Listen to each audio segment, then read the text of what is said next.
একদিন দেবী সত্যভামা শ্রীকৃষ্ণের কাছে জিজ্ঞাসা করলেন, প্রভু, আপনি তিন জগতের মালিক বা অধিষ্ঠাত্রী দেবতা, তাহলে আপনি কেন তুলসী গাছের পুজো করেন এবং আপনি কেন প্রতিদিন তুলসী গাছে জল নিবেদন করেন? আমি এই জল নিবেদনের গুরুত্বটি জানতে চাই। তখন ভগবান শ্রীকৃষ্ণ সত্যভামাকে বললেন, হে দেবী, তুলসী হচ্ছে এই জগতে লক্ষ্মীর অংশ। প্রতিদিন এর পুজো করার লক্ষাধিক উপকারিতা রয়েছে। শুধু তাই নয়, প্রতিদিন তুলসী গাছে যদি জল নিবেদন করা যায় তাহলে মানুষের কোটি কোটি পাপ নষ্ট হয়। তুলসী গাছে জল দেওয়ার কথা বলার আগে আমি একটি অতি প্রাচীন গল্প তোমায় বলছি, আর এই গল্পের মাধ্যমে আপনি আপনার সব প্রশ্নের উত্তর পাবেন। তাই আপনি গল্পটি মনোযোগ দিয়ে শুনুন। আর শুনুন, আপনারা যারা এই মুহূর্তে আমার সাথে রয়েছেন অবশ্যই কিন্তু পুরো গল্পটি শোনার অনুরোধ রইল। তাহলে চলুন শুরু করা যাক। বহুকাল আগে অবন্তিপুরীতে ধনেশ্বর নামের এক ব্রাহ্মণ বাস করতেন। তিনি জন্মগতভাবে ব্রাহ্মণ ছিলেন, কিন্তু তার কর্ম ছিল দুর্নীতিপরায়ণ ব্যক্তি ছিলেন। তিনি চামড়া বিক্রি করে উপার্জন করতেন এবং দুর্নীতি করতেন। যেসব খারাপ কাজে তিনি লিপ্ত থাকতেন, চুরি, পতিতা প্রভৃতি অসৎ কাজে তিনি সব সময় যুক্ত থাকতেন।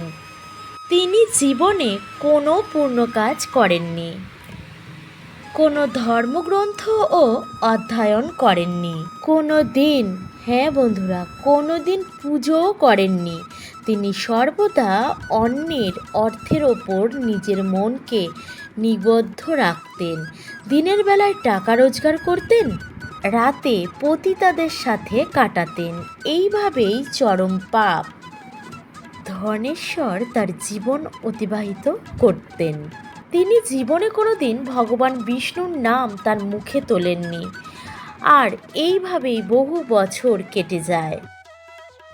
তারপর সেই ধনেশ্বর ব্রাহ্মণ ক্রয় বিক্রয় করার জন্য মহেশপতিপুরীতে পৌঁছান। সেই শহরের পাশ দিয়ে নর্মদা নদী বয়ে গেছে। তারপর সেই ব্রাহ্মণ এক নদীর ধারে এসে উপস্থিত হন, আর সেখানেই একটা আশ্রমে থাকতে শুরু করে। সেই আশ্রমে বহু ব্রাহ্মণ পুরাণ পাঠ ও ভগবান বিষ্ণুর স্তুতি করতেন। সেই সব বিজ্ঞান ব্রাহ্মণদের কাছ থেকে ভণ্ড ধনেশ্বর শ্রী হরি বিষ্ণুর নাম শুনতে পায়। অতঃপর সেখানে আগত লোকেরা গরুর পুজো করে ব্রাহ্মণদের খাওয়াতেন, আর সেই পাপী ব্রাহ্মণও তাদের সাথে বসে প্রসাদ গ্রহণ করতেন। আশ্রমে একটি তুলসী গাছ ছিল। সেই ব্রাহ্মণ জেনে বা না জেনে সেই তুলসী গাছে জল ঢালতেন, কিন্তু সে কি করছে তার মনে কোনো ধারণাই ছিল না। সে প্রতিদিন ঘুম থেকে উঠে একটি পাত্রে জল নিয়ে তুলসী গাছে ঢেলে দিতেন। তারপর একদিন তিনি আশ্রমে ঘুমোচ্ছিলেন। তখন একটি সাপ সেই স্থানে এসেই ঘুমের মধ্যেই তাকে কামড় দিল এবং সেই পাপী ব্রাহ্মণ ঘুমের মধ্যে সেখানে মারা গেলেন। সকালবেলায় অন্য সব ব্রাহ্মণেরা এই ব্রাহ্মণকে অজ্ঞান অবস্থায় দেখে তার মুখে তুলসী পাতা এবং তুলসীর জল দিল। তখন সকল ব্রাহ্মণেরা জানতে পারল যে সেই ব্রাহ্মণটি মারা গেছে। পাপী ব্রাহ্মণের মৃত্যুর পর যমের দূতগণ সেই স্থানে আবির্ভূত হন এবং তাকে ধরে যম জগতে নিয়ে যেতে থাকেন। পথে যেতে যেতে ব্রাহ্মণ বিলাপ করতে লাগলেন এবং যমদূতদের জিজ্ঞেস করতে লাগলেন, আমাকে কোথায় নিয়ে যাওয়া হচ্ছে? আমার মৃত্যুর কারণ কি? তখন যমদূত বলতে লাগলেন, হে দুষ্ট ব্রাহ্মণ, তুমি জন্ম থেকে মৃত্যু পর্যন্ত বহু পাপ কাজ করেছ, আর তোমার পাপের কারণেই তোমাকে কাল সাপে কামড়েছে। আমরা তোমাকে এখন যমলোকে নিয়ে যাচ্ছি। সেখানে যমরাজ অবশ্যই তোমাকে পাপ কর্মের হিসাব দেখাবেন আর তোমাকে অবশ্যই হয়তো নরকেই প্রবেশ করাবেন। তখন সেই ব্রাহ্মণ উচ্চস্বরে বিলাপ করতে লাগলেন এবং সেই যমদূতের এবং তাদের কাছে ক্ষমা ভিক্ষা করতে লাগলেন। কিন্তু যমের দূত এদের তার প্রতি বিন্দু মাত্র করুণা হলো না। তারা তাকে প্রহার করতে করতে যমলোকে নিয়ে যায়। যমের লোকেরা ব্রাহ্মণকে নিয়ে যম দুয়ারের সামনে এসে পৌঁছালে চিত্রগুপ্ত যমরাজের কাছে বসে সেই ব্রাহ্মণের জন্ম থেকে মৃত্যু পর্যন্ত কৃতকর্মের হিসাব করতে বসলেন। হিসাব করার পর চিত্রগুপ্ত বললেন, হে যমরাজ, এই ব্রাহ্মণ শৈশব থেকে এই পর্যন্ত মানে মৃত্যু পর্যন্ত শুধু পাপ করেছেন, তিনি কোনো পুণ্যের কাজ করেননি। তাই এই পাপী ব্রাহ্মণকে নরকে নিক্ষেপ করা উচিত। তখন ব্রাহ্মণ বললেন, হে দূত, এই দুষ্টু ব্রাহ্মণ সারা জীবন পাপ কাজ করে এসেছে, একে কুম্ভী নরকে রেখে দাও। যমরাজের কথায় যমের দূতেরা হাসতে হাসতে সেই পাপী ব্রাহ্মণকে কুম্ভী নরকে নিয়ে যায়। ভয়ঙ্কর নরকে বিশাল এক পাত্রে ফুটন্ত তেল ছিল, যার নিচে প্রচণ্ড আগুন জ্বলছিল। যমরাজের লোকেরা সেই ব্রাহ্মণকে ফুটন্ত তেলের মধ্যে নিক্ষেপ করল। কিন্তু আশ্চর্যের বিষয় হলো এটাই, ব্রাহ্মণকে ফুটন্ত তেলের মধ্যে ফেলে দেওয়ার পরই ফুটন্ত তেল আস্তে আস্তে ঠান্ডা হয়ে গেল। যমের দূতরা এই অদ্ভুত ব্যাপার দেখে খুব অবাক হলেন, কারণ এইরকম আগে কখনো ঘটেনি। সেই ফুটন্ত তেলের পাত্রে পাপীদের ফেলে দিলে পাপীরা সেই ফুটন্ত তেলের মধ্যে ছটফট করত। কিন্তু আশ্চর্যের বিষয় হলো এটা, ব্রাহ্মণকে যখন ফুটন্ত তেলের মধ্যে ফেলে দেওয়া হলো, সেই ফুটন্ত গরম তেল শান্ত হয়ে গেল। এমন সব দৃষ্টান্ত দেখে যমরাজের যে দূত ছিল ওরা দৌড়ে যমরাজের কাছে পৌঁছে গেল। যমরাজ জিজ্ঞাসা করলেন, হে দূত, কি ব্যাপার, এত দ্রুত ছুটে আসছেন কেন? তখন দূতেরা বললেন, হে যমরাজ, সেই ব্রাহ্মণ যাকে আপনি কুম্ভীপাক নরকে ফেলতে বলেছিলেন, আমরা তাকে কুম্ভীপাক নরকে ফেলার সাথে সাথে নরকের আগুন নিভে গেল এবং ফুটন্ত তেল হঠাৎ করেই শান্ত ঠান্ডা হয়ে গেল। তখন যমরাজ বললেন, এটা তো খুবই অদ্ভুত ব্যাপার, আগে কখনো হয়নি। যমরাজ যখন এরকম ভাবছিলেন তখন দেবর্ষি নারদকে দেখে যমরাজ অত্যন্ত খুশি হন এবং তাকে নমস্কার করে স্বাগত জানান। তখন যমরাজ নারদকে বললেন, হে দেবর্ষি, আপনি একদম ঠিক সময়ে এসেছেন। আজ আমরা একজন পাপী ব্রাহ্মণকে কুম্ভীপাক নরকে ফেলেছিলাম, কিন্তু সে পড়ার সাথে সাথে আগুন গেল নিভে আর ফুটন্ত তেল ঠান্ডা হয়ে গেল।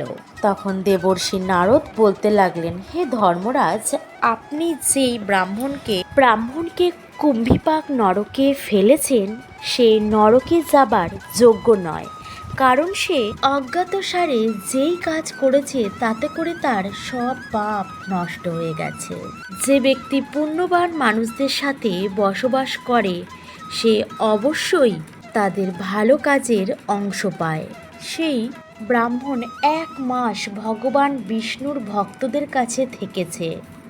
এই ব্রাহ্মণ যখন আশ্রমে ছিলেন তখন প্রতিদিন তুলসীকে জল নিবেদন করেছেন, আর ঠিক এই কারণেই তার সমস্ত পাপ ধুয়ে মুছে নষ্ট হয়ে গেছে।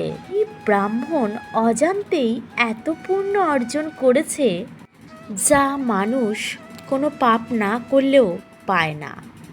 আর আপনি তাকে নরকে শাস্তি দিতে নিয়ে গেছেন। আপনি শুধু এই ব্রাহ্মণের পাপের শাস্তি দিন, তাকে নরক দর্শন করান। দেবর্ষির কথা শুনে যমরাজ খুশি হয়ে যায় এবং সাথে সাথে ব্রাহ্মণকে কুম্ভীপাক নরক থেকে বের করে আনেন। তখন তিনি তার দূতদের বলেন, এই ব্রাহ্মণকে নিয়ে গিয়ে সমস্ত নরক দর্শন করাও। তখন নরক দর্শন করার জন্য সমস্ত দূতরা তাকে নিয়ে যায়। এরপর ভগবান শ্রীকৃষ্ণ বললেন, হে দেবী সত্যভামা, জানেন তো সেই দূতেরা সেই ব্রাহ্মণকে পুরো নরক দর্শন করায় আর সেই ব্রাহ্মণ যক্ষ হয়ে যায়। হে দেবী, যে ব্যক্তি প্রতিদিন তুলসী পুজো করে এবং তুলসীকে জল দেয় সে আমার কাছে সব থেকে প্রিয়। সেই মানুষটি কখনোই দুর্ভাগ্যের সম্মুখীন হয় না, সে কখনো নরকে পড়ে না। যে বাড়িতে তুলসী গাছ সব সময় সবুজ থাকে সেই বাড়িতে সব সময় সুখ, শান্তি এবং সমৃদ্ধি থাকে। ভগবান বিষ্ণুর আরাধনায় এবং তাকে নিবেদিত ভোগে তুলসী পাতা অবশ্যই থাকতে হবে, কারণ ভগবান বিষ্ণু তুলসী পাতা ছাড়া কোনো প্রকার নৈবেদ্য গ্রহণ করেন না। তাই প্রতিটি বাড়িতে তুলসী গাছ থাকতে হবে। তুলসী গাছের পাশে দাঁড়িয়ে কখনোই গালিগালাজ করা উচিত নয়। এমনকি তুলসী গাছের পাশে ঝাড়ু, জুতো এই সমস্ত জিনিস রাখাও উচিত নয়। এটি একটি পাপ বলে গণ্য করা হয়। তুলসী গাছ আছে এমন জায়গায় থুতু ফেলা উচিত নয়। তুলসী গাছের কাছে প্রদীপ জ্বালালে সেই প্রদীপটি যদি নিভে যায় তাহলে সেইখান থেকে সেই প্রদীপটিকে সরিয়ে দিতে হবে। যেখানে তুলসী গাছ আছে সেই জায়গাটি সব সময় পরিষ্কার পরিচ্ছন্ন রাখতে হবে। তুলসী গাছের আশপাশ সব সময় পরিষ্কার পরিচ্ছন্ন রাখতে হবে। আর ভুল করেও তুলসী গাছের পাশে গণেশ কিংবা শিবের মূর্তি রাখবেন না। এছাড়াও একটি কথা মনে রাখবেন, তুলসীর পাত্রে অন্য কোনো গাছ লাগাবেন না। তুলসী গাছের পাশে কখনোই কাপড় শুকানো উচিত নয়। যদিও বা কাপড় শুকোতে দেন তাহলে অনেকটা দূরে দেবেন, কারণ তুলসী গাছের মধ্যে যেন আপনার কাপড়ের জলটি না পড়ে সেদিকে খেয়াল রাখবেন। আর একটি কথা মনে রাখবেন, তুলসী পাতা কখনোই নখ দিয়ে কাটবেন না, এতে তুলসীর অপমান হয়। এ কথাটিই বলতে চাইছি যে তুলসী গাছ যেখানে থাকবে, যেই স্থানে লাগানো হবে সেই স্থানটি থাকবে পরিষ্কার পরিচ্ছন্ন। তার আশেপাশে যেন কোনো নোংরা না থাকে সেদিকে খেয়াল রাখতে হবে, কারণ আমাদের ঠাকুর মন্দির যেহেতু পরিষ্কার পরিচ্ছন্নতায় পূর্ণ থাকে সেহেতু তুলসী গাছকে যেহেতু আমরা প্রত্যেক দিন জল নিবেদন করি, সেই জন্য সেই স্থানটিও যেন ঠাকুর ঘরের মতো পরিষ্কার থাকে সেই দিকে আমাদের খেয়াল রাখতে হবে। তো বন্ধুরা, আজকের পর্বটি কেমন লাগলো অবশ্যই কিন্তু আমাকে কমেন্ট করে জানাবেন। তো চলুন আজকের মতো এই পর্যন্তই, আবার দেখা হচ্ছে অন্য একটি নতুন ভিডিওর সাথে। ততক্ষণ ভালো থাকবেন, সুস্থ থাকবেন। নমস্কার।